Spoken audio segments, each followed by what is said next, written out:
சங்கீதம் 4:7 அதிக சந்தோஷத்தை என் இருதயத்தில் தந்தீர். கிறிஸ்துவுக்குள் அன்பானவர்களே, ஒருவரின் மனதில் மகிழ்ச்சி இருந்தால் கோபமடையத்தக்க சூழ்நிலையிலும் அவரால் அமைதியாக அதனை பொறுத்து கொள்ள முடியும். அதுவே ஒருவரிடத்தில் மகிழ்ச்சி இல்லாத மனநிலையின் விளைவான எரிச்சல் உணர்வு இருந்தால் அமைதியான சூழ்நிலையில் கூட அந்த நபர் அவசியமில்லாமல் கோபமடைவார்.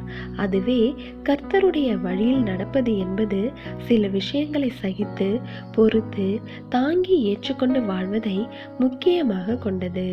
எரிச்சலூட்டுகின்ற விதமாக பிறர் நடக்கும் போதும், நியாயமில்லாமல் பிறர் நடந்து கொள்ளும் போதும், மனம் நொந்து போகத்தக்கதான வார்த்தைகளை பிறர் பேசும்போதும் அவற்றால் கோபமடையாமல் இருப்பது கடினமானது.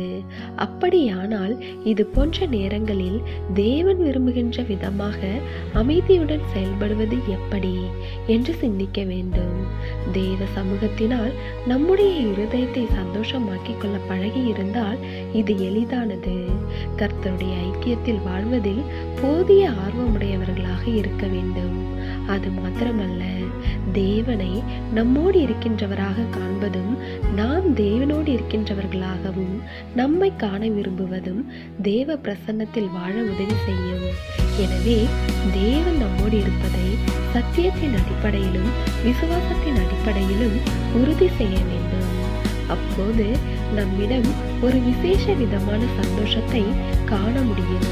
அந்த சந்தோஷமான மனநிலையில் இருக்கும் போது தேவனுக்காக சில காரியங்களை சகிப்பதும் பொறுப்பதும் கடினமாக இல்லாமல் எளிதானதாக மாறிவிடும்.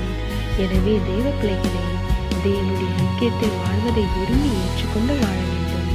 அப்பொழுது நம்முடைய சந்தோஷத்தை யாராலும் பறித்துக் கொள்ள முடியாது. தேவனுடைய கிருபையும் இரக்கமும் உங்கள்